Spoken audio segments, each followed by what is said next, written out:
play that funky music, Larry's Losers Orchestra.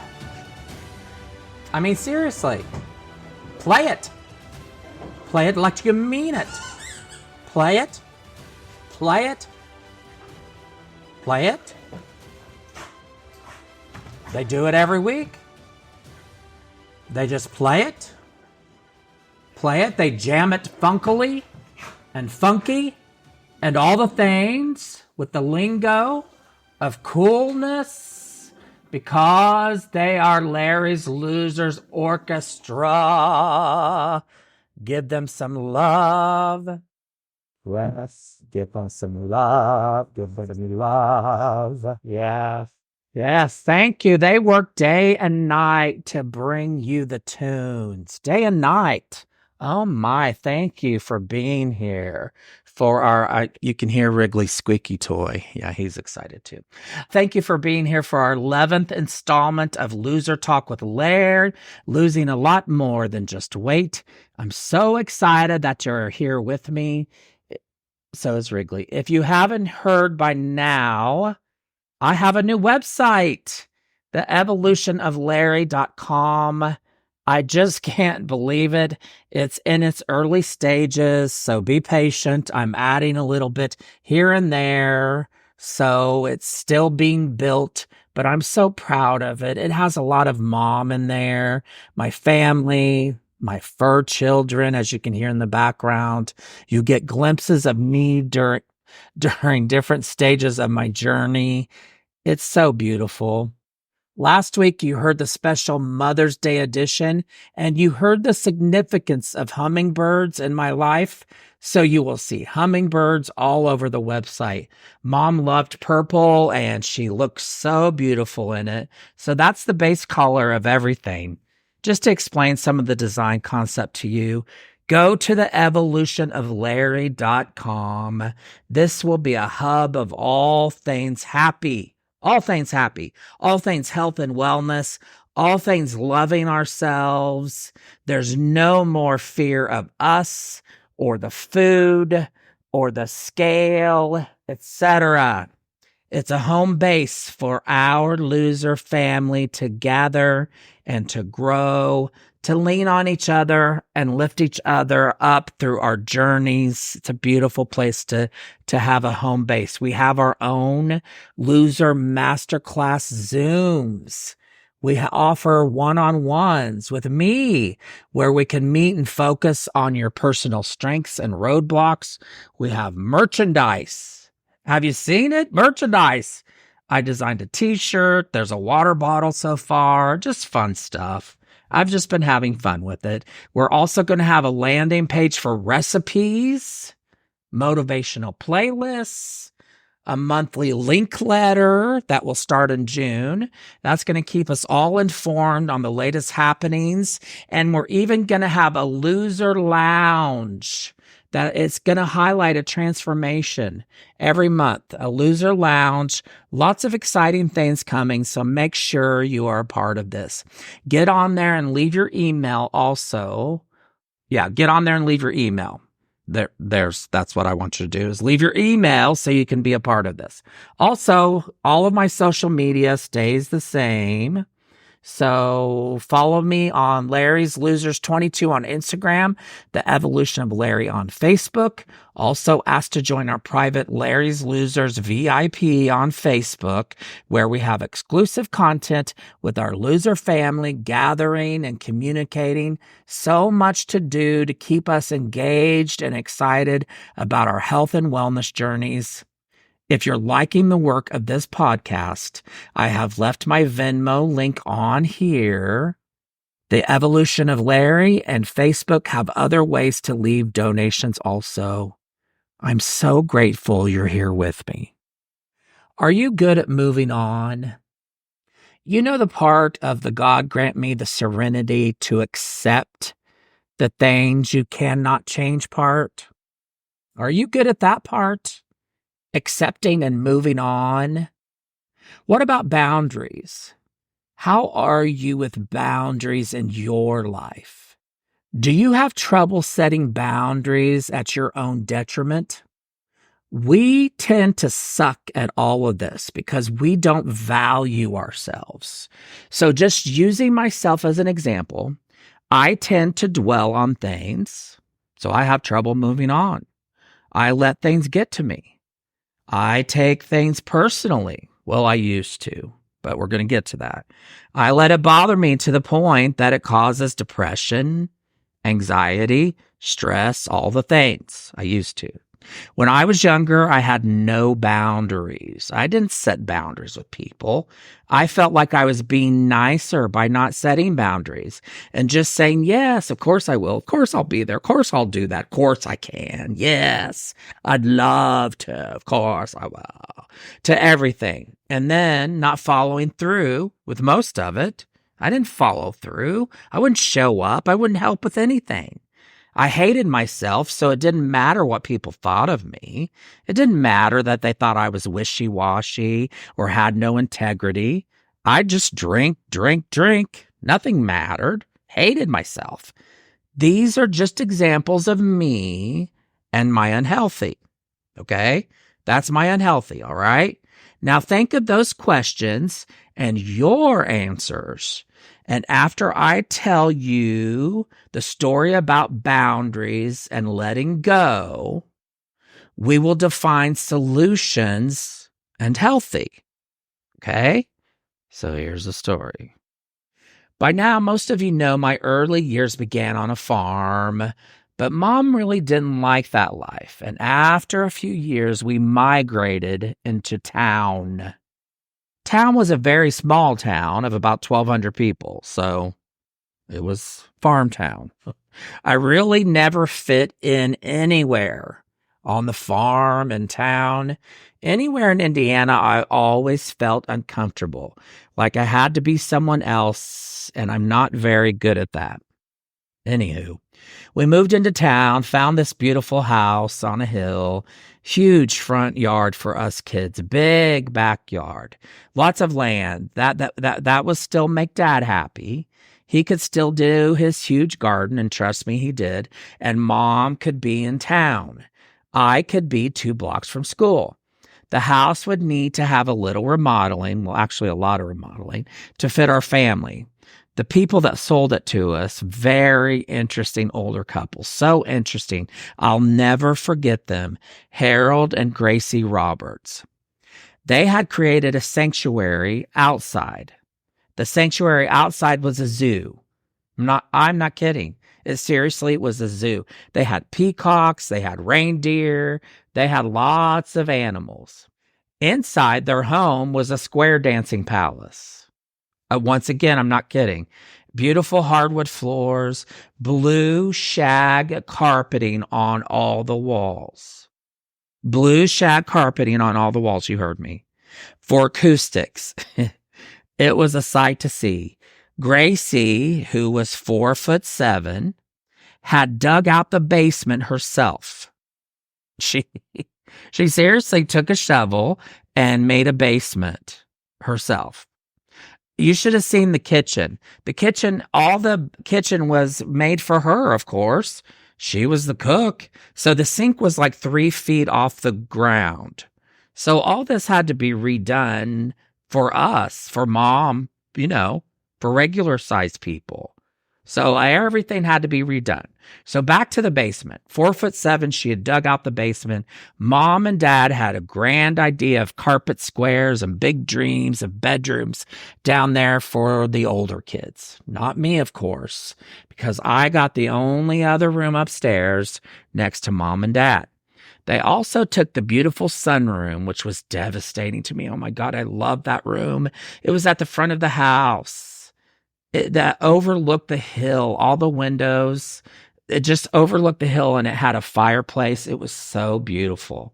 But we needed another bathroom. Of course we did. There was all of us in that one house, so they turned that room into their primary bathroom.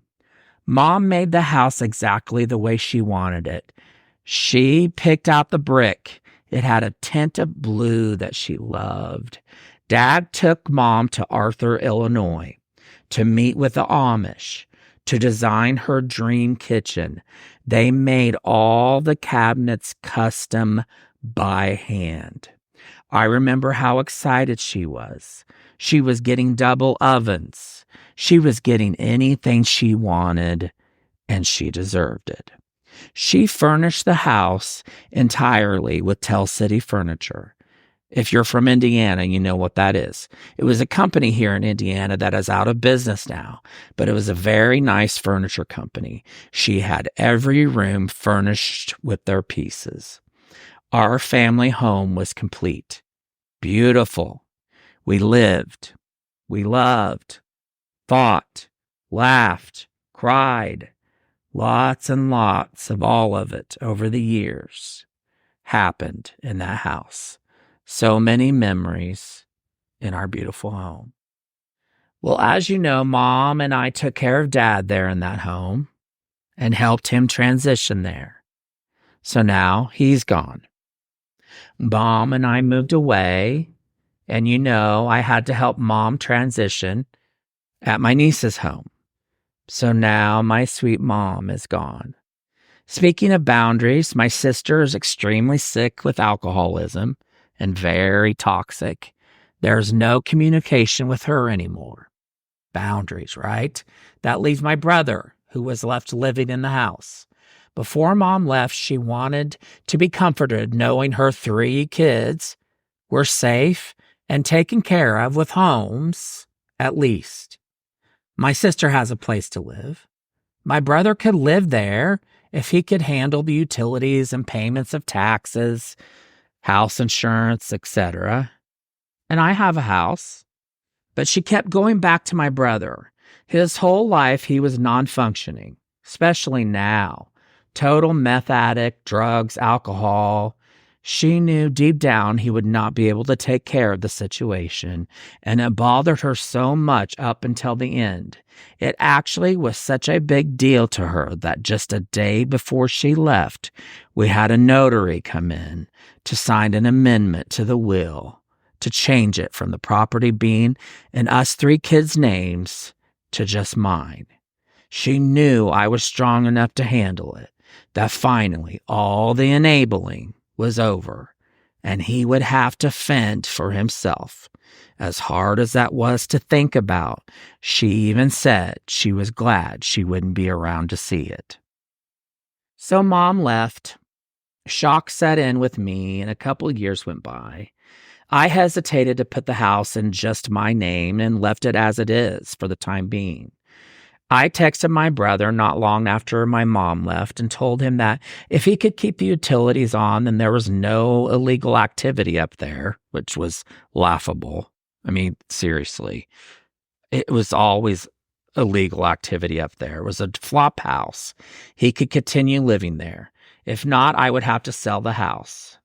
So I ignored the situation for 2 years. I didn't care about life. I didn't care about anything. My number one person had just left me.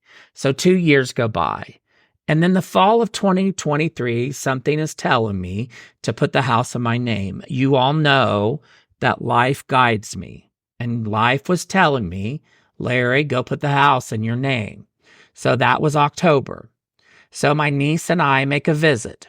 And it just so happens we go to the utility office, and September, the utilities were shut off. So the process begins. But in the meantime, I start visiting the house, and oh my God, you cannot even imagine what he has done to the house. Filth, trash, disgust, disrespect. So talk about boundaries. I tell him over and over again, I just say in a calm, clear voice, I am selling the house.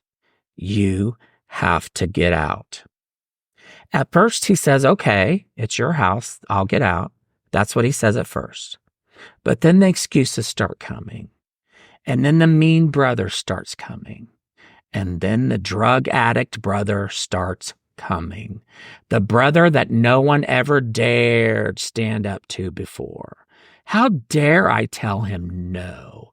That 16-year-old child starts coming at me. That 16-year-old that when his daddy left him, stunted him, and he never grew up from that 16-year-old child. No one has ever done that to him before, told him no. He's always gotten a free ride before, but now Larry has just shown him what a true boundary is, and he did not like it. So the court battle begins. Of course, I win the battle, and he is evicted from the house. He told me I was dead to him, and I told him I didn't care, which I don't. I really don't. We never had a relationship anyway, which is what I said. He died that day my father left us. He's never allowed himself to move on from that.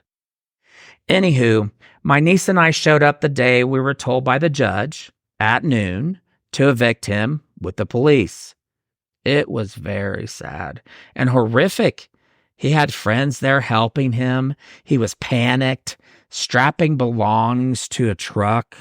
I mean, it was horrible. His girlfriend, whatever she is, loaded up a trailer that was tied to a lawn mower. She rode off into the sunset, driving right in front of us as our mouths fell open. He eventually walked off with his poor dog, who is another victim in this mess.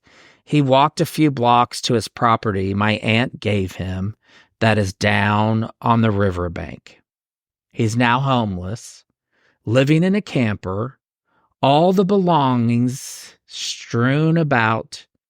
He was homeless when he lived in the house. No utilities for 6 months, living in filth and trash. The house would have fallen down around him, or it would have been taken away because of no payment of taxes. Not a care in the world. Who has to pay taxes? Who has to pay utilities? Who has to pay house? I mean, just not a care in the world. So we've had to clear all the junk out of the house, get it ready to sell. My childhood home, I have to have peace from all of this. I have to move on and restore Mom's name. He had turned that place into a drug flophouse, and I put an end to it. I hope a family ends up with it that will grow there like we did, laugh, love, and cry like we did, have big dreams like Mom and Dad did, finally restored to what it was meant to be. It will be very emotional to move on and say goodbye. But after I had to say goodbye to Mom, after that, I'm able to move on and accept the things I can't control so much easier. I see the bigger picture now, and I live in that serene place of peace. I love myself now, and that also sets me up to have hard boundaries. It sets me up very well to have hard boundaries, because after that, I can do anything and do hard things, like be able to make the decision to evict my brother. Am I proud of that? Not at all.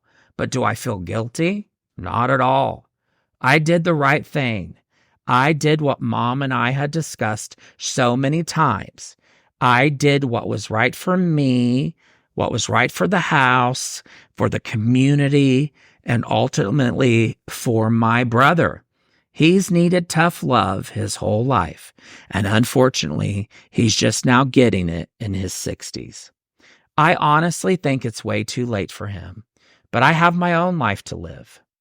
I've moved on from my brothers and sisters' toxic problems. I've saved myself. And speaking of acceptance, I accept that there's people out there that are judging me for the decisions I've made, and I can tell you that would have bothered me extremely. That would have bothered me in my younger years. But now I sleep peacefully, knowing the people that mean something to me love me, and I finally love me. And when that happens, no one else matters. I make decisions for me. Life is different now, and it's beautiful on this side. Now that I've gone through my healthier path, with boundaries and acceptance? Does it show you a way, a path to yours? Go back and ask yourself those questions now and see if you can make a path to healthy for you. Are you good at accepting things as is and moving on? Are you good at setting boundaries? Learn to love yourself. Find your peace and serenity. We all deserve it. Don't forget to visit the website, theevolutionoflarry.com.